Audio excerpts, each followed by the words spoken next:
The old man's lips were turning blue. Jasmine watched from across the street as dozens of people walked past him, stepping around him like he was invisible, like he was nothing. The wind cut through the December night, sharp enough to sting, and there he was, shivering, lost, alone. She had exactly $14 in her pocket, her last delivery payment, the money that was supposed to keep her in her cousin's garage for another 3 nights. "Don't do it," she whispered to herself. "Just keep moving." But her feet wouldn't listen. This happened exactly 4 hours ago. In 4 more hours, Jasmine's life would change forever. But right now, she had no idea that the confused old man mumbling to himself on Park Avenue was worth $2.3 billion. She had no idea that saving him would cost her everything she had. And she definitely had no idea that by sunrise she'd be accused of the one thing she'd never do, stealing from someone who couldn't fight back. But to understand how a 16-year-old delivery girl ended up on the news, falsely accused and publicly destroyed, we need to go back. Not to the beginning, but to the moment that set everything in motion. The moment she made a choice that most people wouldn't. Jasmine Johnson had been invisible her whole life. Not literally, but close enough. When you're the kid sleeping on a cot in someone's garage, paying rent with food delivery tips, people look right through you. Teachers, customers, even family, especially family. 3 more nights, her cousin Marcus had told her that morning. Then you gotta figure something else out. My girl's pregnant, Jazz. We need the space. 3 nights, $42 total. She'd made 28 so far today, and her phone battery was at 4%. No battery meant no delivery app. No app meant no money. No money meant sleeping outside. In December, in New York City. The math was simple, brutal, but simple. So when she saw the old man, expensive wool coat covered in dirt, one shoe missing, talking to himself about the meeting and the office, every logical part of her brain screamed the same thing. Not your problem. Keep moving. But Jasmine had never been good at logic. "Sir? Sir, are you okay?" The old man looked up at her with eyes that were sharp. Too sharp for someone who seemed so confused. For just a second, Jasmine saw something flicker there. Awareness, maybe. Recognition of kindness. Then it was gone. "I need to get home," he said, his voice shaking. Where's Thomas? Thomas always... I can't remember." Up close, she could see the details. The coat wasn't just expensive, it was custom-tailored.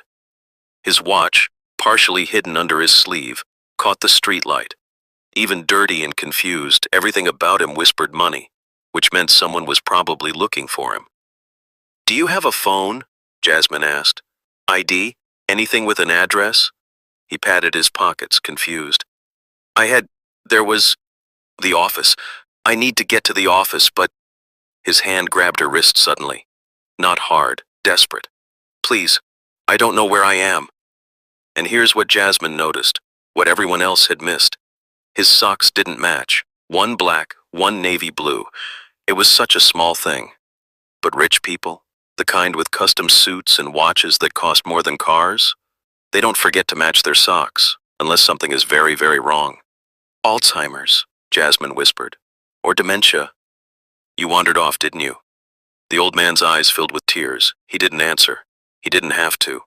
She looked at her phone, 3% battery. Looked at her delivery bag, still holding one order she needed to complete. Looked at the old man, whose lips were literally turning blue from the cold. "This is stupid," she thought. "This is so incredibly stupid." "Okay," she said. "We're gonna figure this out." She had no idea she'd just made the most important decision of her life. "Do you remember your address? Your name? Anything?" The old man's face scrunched up with concentration. "Williams. Reynolds Williams. I live in the big house. The one with the..." He trailed off, frustrated. Reynolds Williams. Jasmine pulled out her phone, 2% now, and quickly searched the name. The results loaded slowly, agonizingly. Then her screen lit up. Reynolds Williams, billionaire industrialist and philanthropist, celebrating 50 years in manufacturing. Her eyes widened. Reynolds Williams announces retirement amid health concerns. Williams' family concerned after... Holy shit. This wasn't just some confused old man. This was the Reynolds Williams, the guy who owned half the factories in the Northeast, the guy whose name was on buildings, and he was standing in front of her, shivering and lost, while hundreds of people had walked right past him. Her phone died. Perfect. "Okay, Mr. Williams," Jasmine said, steadying her voice. "Do you remember where the big house is?" "What street?" "Thomas knows," he kept saying. "Thomas always drives me. Where's Thomas?" A police car rolled past slowly. Jasmine's stomach clenched. She could flag them down, should flag them down. But then she thought about the last time she'd dealt with cops, when they cleared out the homeless encampment where she'd been staying 2 months ago. "Let's find someone who can help," she said instead. She guided Reynolds toward a hotel entrance where a doorman stood. But as they got close, the doorman's face hardened. He looked at Jasmine, black, teenage, delivery uniform, pushing a bike. Then at Reynolds, confused, dirty, missing a shoe. The doorman stepped forward, blocking the entrance. "No soliciting," he said flatly. "Wait, no, I'm not. This man needs help. I said no soliciting. Move along." "But he's lost, and do I need to call the cops?" Jasmine felt Reynolds' hand tighten on her arm, scared. She looked at his face and saw genuine fear at the mention of police. Like somewhere in his fading mind, he knew that cops meant questions he couldn't answer. Hospitals, strangers, more places where he'd be lost. "Come on," she said quietly. "We'll try somewhere else." As they walked away, she heard the doorman mutter, "Probably trying to rob him." The words hit like a slap, but Jasmine kept walking. She'd heard worse. 3 more hotels, same result. One manager actually laughed when Jasmine tried to explain that the confused, dirty old man was Reynolds Williams. "Sure he is," the woman said. "And I'm Beyonce. Get out before I call security." The temperature was dropping. Reynolds was shaking harder now, his confusion getting worse. He kept calling Jasmine Sarah and asking about meetings that probably happened 30 years ago. "Mr. Williams," Jasmine said, trying to keep the panic out of her voice, "I need you to focus for just a second. The big house, is it in Manhattan? Brooklyn? Where?" "Connecticut," he mumbled. "Greenwich. The house in Greenwich with the fountain. Sarah loved that fountain." Connecticut. Jasmine's heart sank. That was at least an hour away. Maybe more. And she had no phone, no money for a cab, and a delivery order that was now catastrophically late. Her delivery app would deactivate her account. She'd lose her only income source. But this man would die out here. The choice shouldn't have been hard. But God, it was. Then Reynolds looked at her, really looked at her, and for just a second the confusion cleared. "You're a good girl," he said softly. "Just like my Sarah. You're trying to help an old fool." Something in Jasmine's chest cracked. "I'm not leaving you out here," she said. "Come on." She helped him onto the back of her delivery bike, this old billionaire on a rusty bicycle. She wrapped her jacket around his shoulders, even though the cold immediately bit through her thin sweater. "Hold on tight, Mr. Williams. Where are we going?" "To find someone who will actually listen," Jasmine said. She started pedaling north toward the one place she could think of, a fire station on 83rd Street. Firefighters had to help people, right? That was literally their job. 3 blocks later, Reynolds started humming. Some old song from decades ago. 5 blocks later, he said, "Thomas is going to be so worried."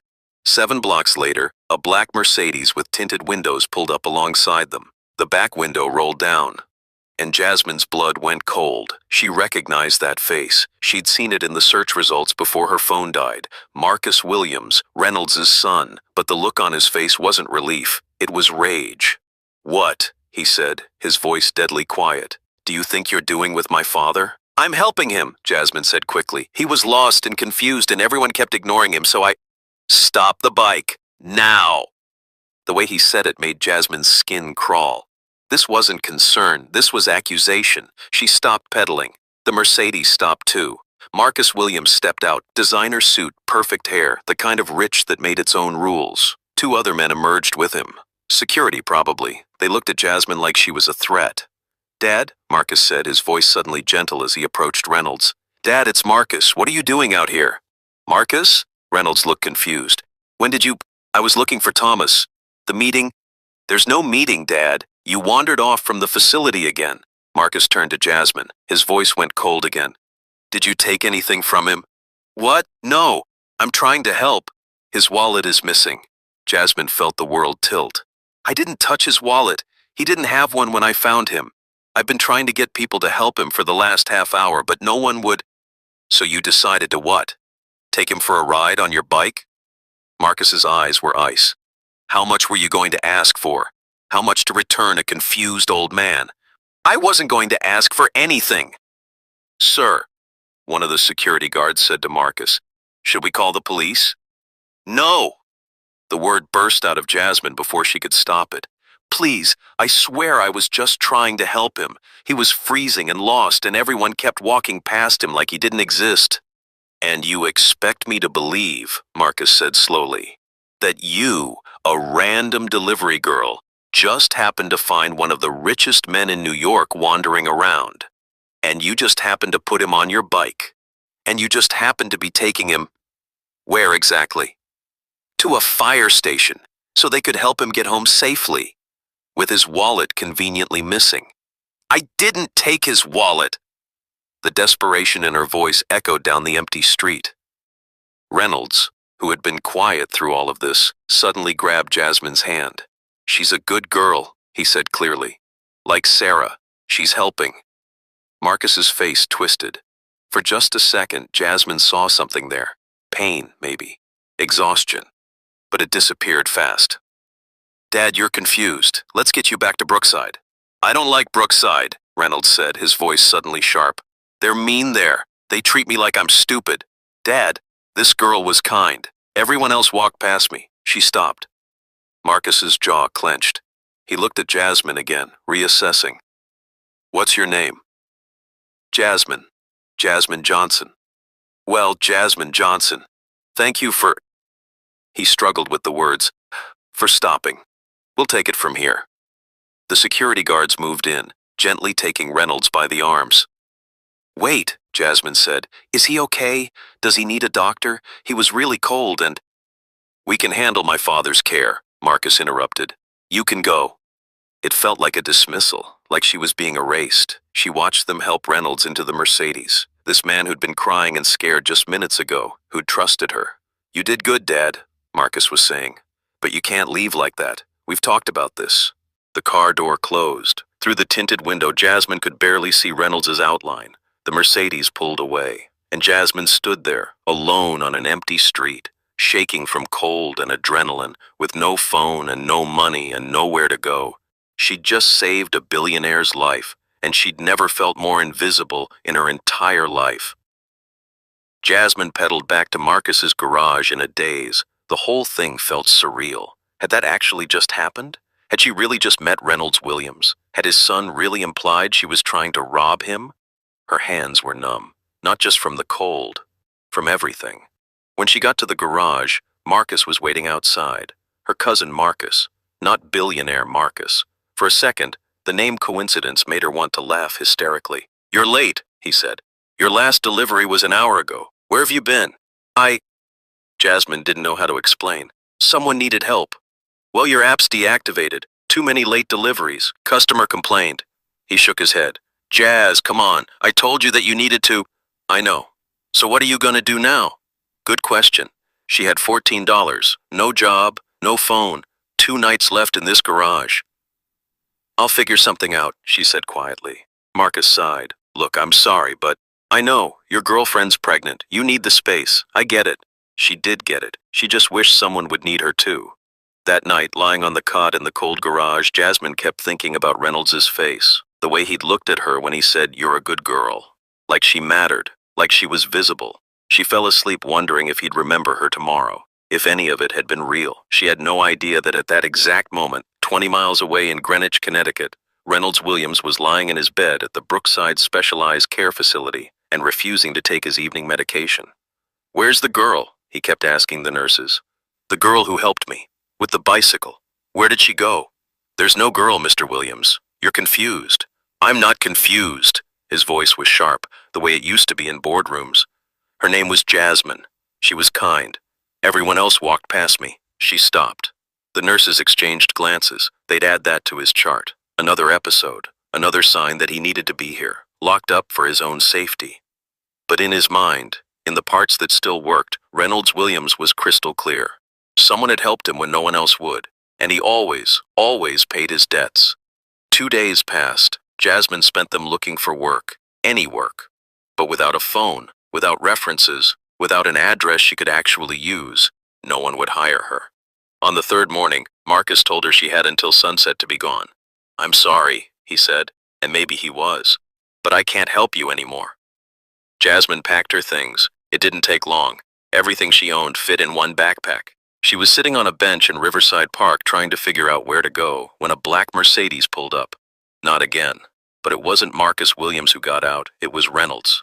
He looked different. Clean suit, combed hair, eyes clear and focused. He walked right up to her bench and sat down like they'd planned to meet here. "Jasmine Johnson," he said. She stared.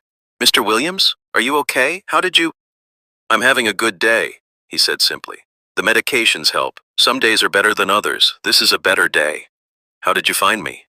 "I hired 3 private investigators." He smiled slightly. "Turns out there aren't that many 16-year-old black delivery girls named Jasmine who work in Manhattan.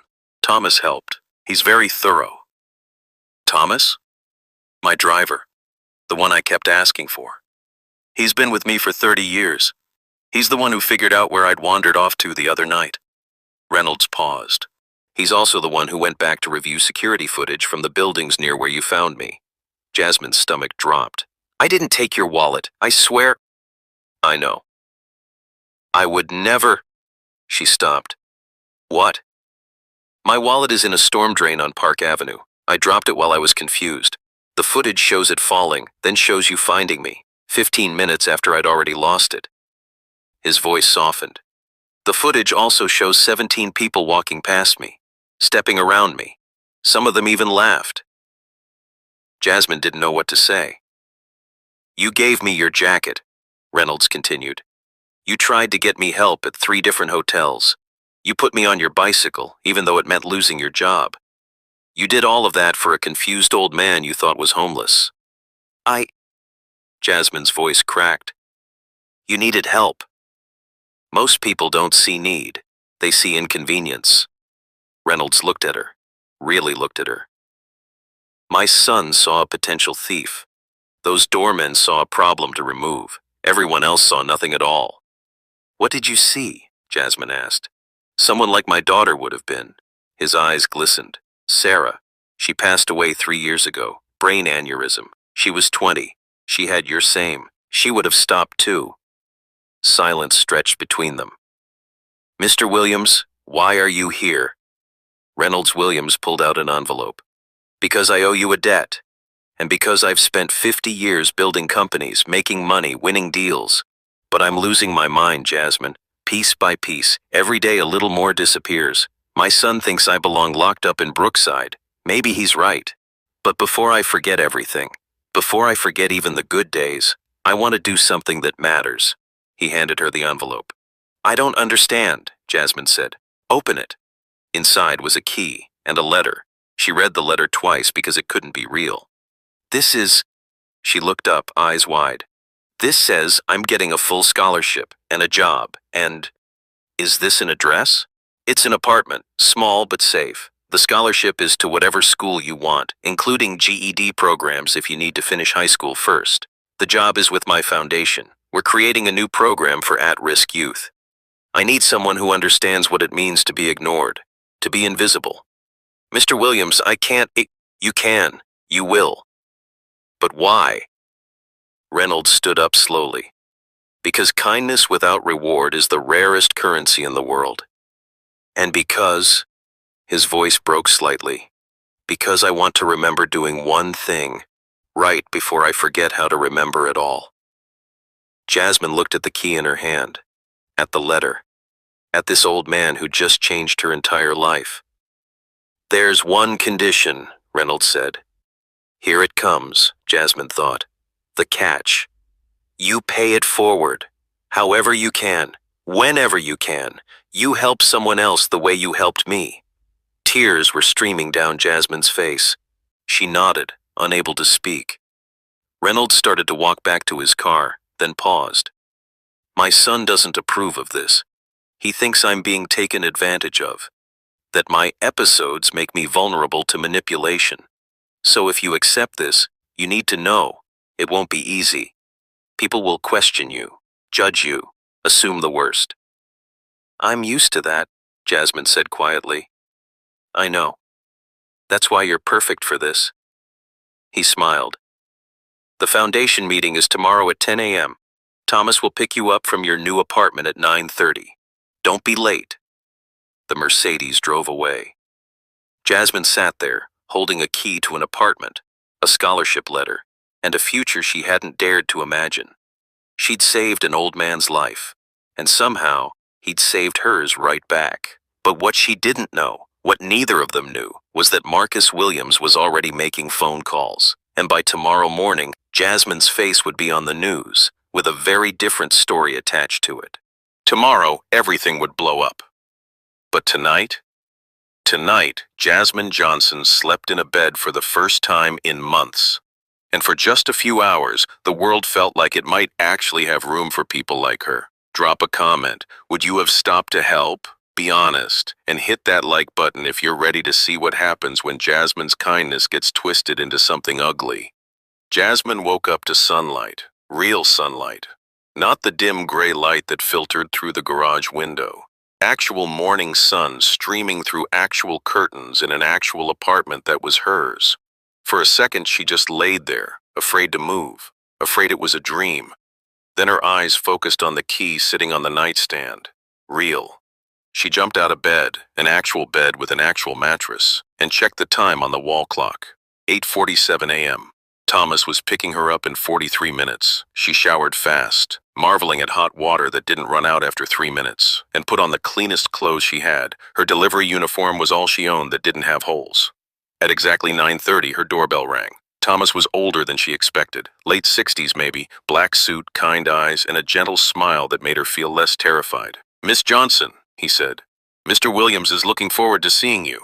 The Mercedes was warm, leather seats, soft music playing. Jasmine kept her hands in her lap, afraid to touch anything. "Mr. Williams speaks very highly of you," Thomas said as they drove. "He barely knows me. He knows what matters." Thomas glanced at her in the rearview mirror. "I've worked for Reynolds Williams for 30 years. I've seen him make billion-dollar decisions without blinking, but I've never seen him move as fast as he did to find you." "Why?" The question burst out before Jasmine could stop it. "Why would he do all this for someone like me?" "Someone like you," Thomas repeated quietly. "You mean someone who showed basic human decency? Miss Johnson, do you know how rare that is?" Before Jasmine could answer, Thomas's phone rang through the car speakers. "Thomas, turn on the news." It was Reynolds' voice, tight with anger. "Channel 7, now." Thomas pressed a button. The radio switched to a news channel mid-sentence. "Questions surrounding billionaire Reynolds Williams and allegations of exploitation.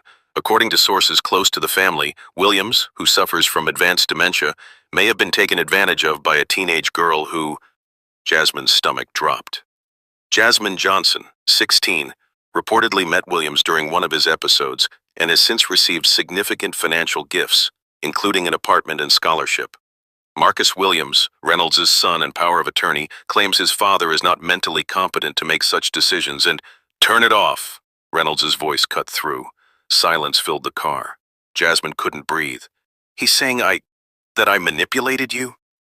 "My son is protecting his inheritance," Reynolds said, his voice cold in a way Jasmine hadn't heard before.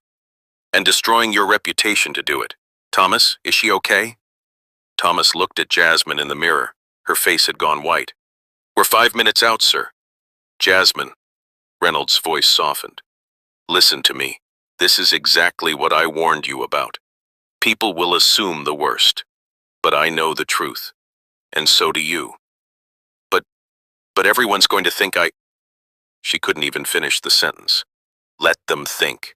We know what happened. That's what matters." But as Thomas pulled up to the Williams Foundation building, a gleaming glass tower in Midtown, Jasmine saw the news vans. 5 of them, and they were all waiting for her. Miss Johnson, can you comment on allegations that you exploited Reynolds Williams? Did you know he had dementia when you approached him? How much money has he given you? Is it true you threatened to abandon him unless he paid you?" The questions came like bullets. Camera flashes exploded in her face. Thomas tried to shield her, but there were too many of them. Jasmine kept her head down and pushed forward. Inside the building, security guards held the reporters back, but Jasmine could still hear them shouting through the glass doors.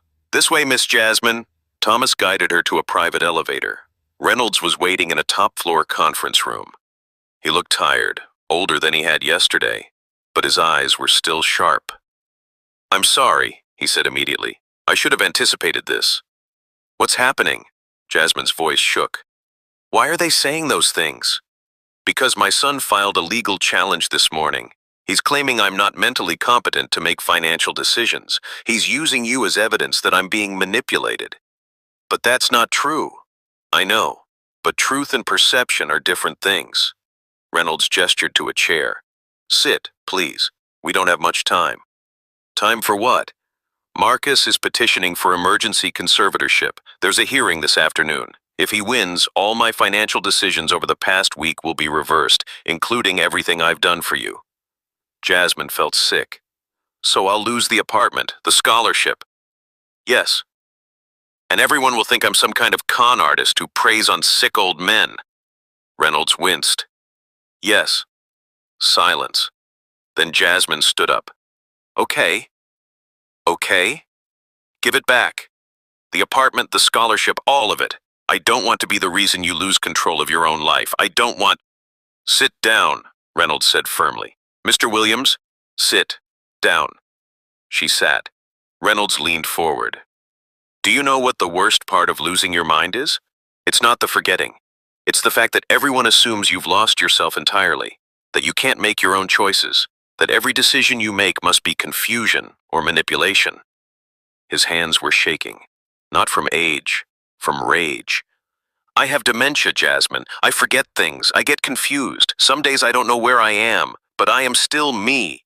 I am still capable of knowing when someone shows me genuine kindness. I am still capable of wanting to do something good before my mind is completely gone. But if your son takes control, then we fight." Reynolds' voice was steel. "I've spent 50 years fighting for my companies. I can spend my last good days fighting for something that actually matters." A knock at the door. A woman in a sharp suit entered. "Mr. Williams, I'm Catherine Torres. Your attorney called me. We need to prep for the hearing."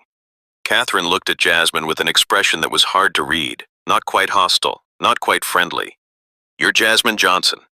"Yes." "You understand that you're going to be painted as a predator today, that Marcus Williams has a team of lawyers ready to tear apart every moment you spent with his father, that they're going to question your motives, your character, everything." "I didn't do anything wrong," Jasmine said quietly. "That doesn't matter. What matters is what a judge believes." Catherine opened her briefcase. "So we need to get our story straight, and we need to do it fast. The hearing starts in 3 hours." The courtroom was smaller than Jasmine expected, and colder. Marcus Williams sat on one side with 3 lawyers. Reynolds sat on the other with Catherine. Jasmine sat behind them, trying to make herself invisible, but every eye in the room was on her. The judge, a tired-looking woman in her 50s, reviewed the papers in front of her. "This is a petition for emergency conservatorship," Judge Brennan said. "Mr. Marcus Williams claims that his father, Reynolds Williams, is not mentally competent to make financial decisions and has been exploited by—" She glanced at Jasmine. "A minor named Jasmine Johnson." "That's correct, Your Honor." Marcus's lead attorney stood. His name was Philip something. Expensive suit. Shark eyes. "We have medical documentation showing that Reynolds Williams has advanced dementia.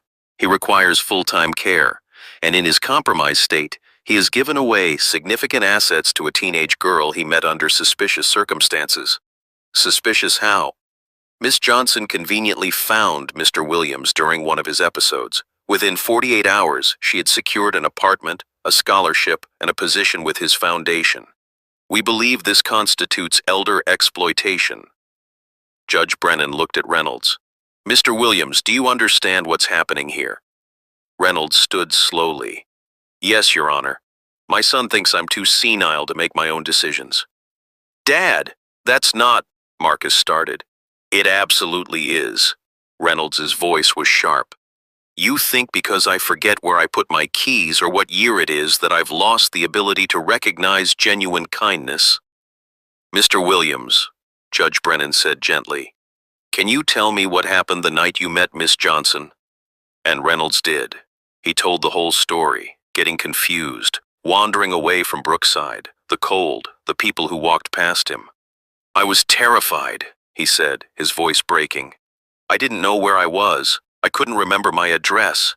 And everyone just stepped around me like I was garbage. He looked at Jasmine. Then this girl stopped. She didn't know who I was. She thought I was homeless, and she still tried to help. She gave me her jacket even though she was cold. She lost her job trying to get me somewhere safe. She put me on her bicycle and pedaled through the freezing night because she couldn't stand to leave me there. That's a touching story, Philip said, but the fact remains, Catherine interrupted, standing, that we have security footage showing exactly what Mr. Williams described. We have footage of 17 people walking past him. We have footage of Miss Johnson spending 37 minutes trying to find help. We have her deactivated delivery app showing she lost her income that night. Catherine pulled out documents. We also have Miss Johnson's history, bouncing between relatives' homes, sleeping in a garage, working every available hour just to survive. This is not a girl who targeted a billionaire, Your Honor. This is a girl who saw another human being in trouble and helped. Nevertheless, Philip countered, Mr. Williams is not competent to make major financial decisions. His medical records show. I'd like to call a witness, Catherine said. Dr. Sarah Okonkwo. She's a neurologist who specializes in dementia. A small African woman stood from the gallery. Dr. Okonkwo, Catherine said, can you explain the difference between dementia and incompetence? Certainly. Dementia affects memory and cognitive function, but it doesn't automatically mean a person has lost all decision-making capacity. Many dementia patients have lucid moments. They can still understand situations, make choices, and express their wishes. In your professional opinion, can someone with dementia still recognize genuine kindness? Absolutely. In fact, emotional recognition often remains intact, even when other functions decline. So if Mr. Williams says he wanted to help Miss Johnson because she showed him kindness, that's a perfectly valid motivation, even with his condition. Philip jumped up. But he gave her an apartment, a scholarship. That's not gratitude, that's exploitation. And here's where Catherine smiled.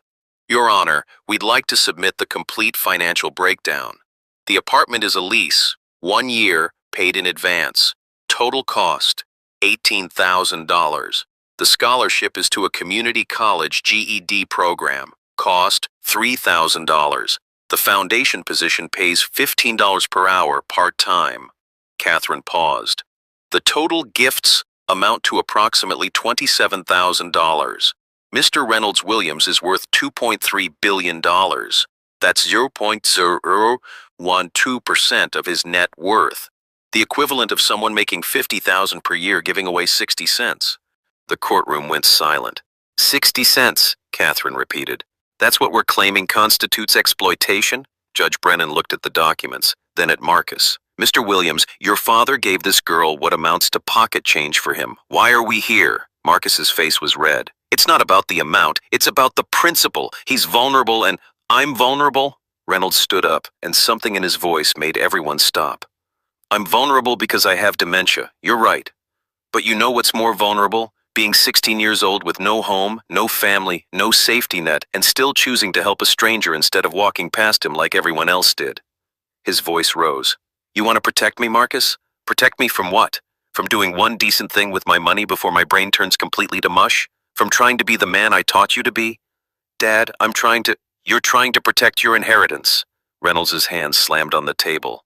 That's what this is about. You're terrified I'm going to give away your money. That's not fair, isn't it?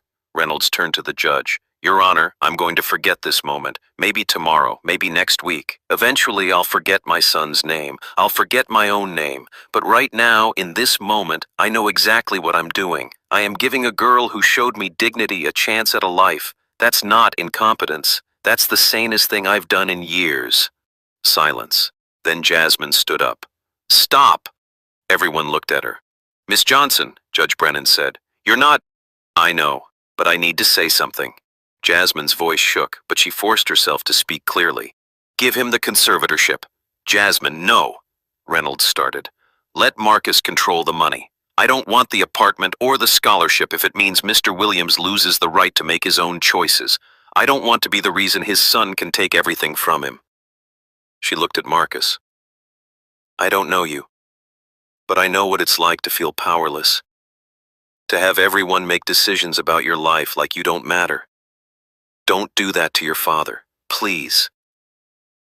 Marcus stared at her. Something flickered in his eyes. Surprise, maybe. Shame. Judge Brennan leaned back in her chair. Miss Johnson, do you understand what you're saying? If I grant this conservatorship, you lose everything Mr. Williams gave you. I understand. Jasmine's eyes burned, but she didn't cry. But at least I'll know I did the right thing. Twice. The judge looked at Reynolds, at Marcus, at Jasmine. This court is in recess for 30 minutes. Everyone stay put. She left the bench, and Jasmine sat down, feeling like she'd just given away the only good thing that had ever happened to her. But somehow, she could still breathe. The 30 minutes felt like hours. Reynolds sat with his head in his hands. Catherine whispered urgently with him. Marcus and his lawyers talked in hushed voices. Jasmine sat alone, staring at her hands. Thomas appeared beside her with a cup of water. That was very brave, he said quietly. It was stupid. Sometimes those are the same thing. He smiled. For what it's worth, I think Sarah would have liked you very much. Before Jasmine could respond, the judge returned. I've made my decision, Judge Brennan said, and I'm denying the petition for conservatorship. Marcus shot to his feet. Your Honor, let me finish. The judge's voice was ice. Mr. Marcus Williams, I've reviewed your father's medical records. I've consulted with Dr. Okonkwo, and yes, your father has dementia. But having dementia doesn't mean he's lost all autonomy. It doesn't mean every choice he makes is invalid. She looked at the papers in front of her. What I see here is a man who, even in his compromised state, recognized genuine kindness, who wanted to reward it, who made a financial decision that relative to his wealth is insignificant. But more than that, Judge Brennan looked at Jasmine. I see a young woman who was willing to give up everything rather than be the reason someone lost their freedom. That's not the behavior of a predator, Mr. Williams. That's integrity. Marcus's face had gone pale. However, the judge continued, I am concerned about Mr. Williams's vulnerability, so I'm ordering the following.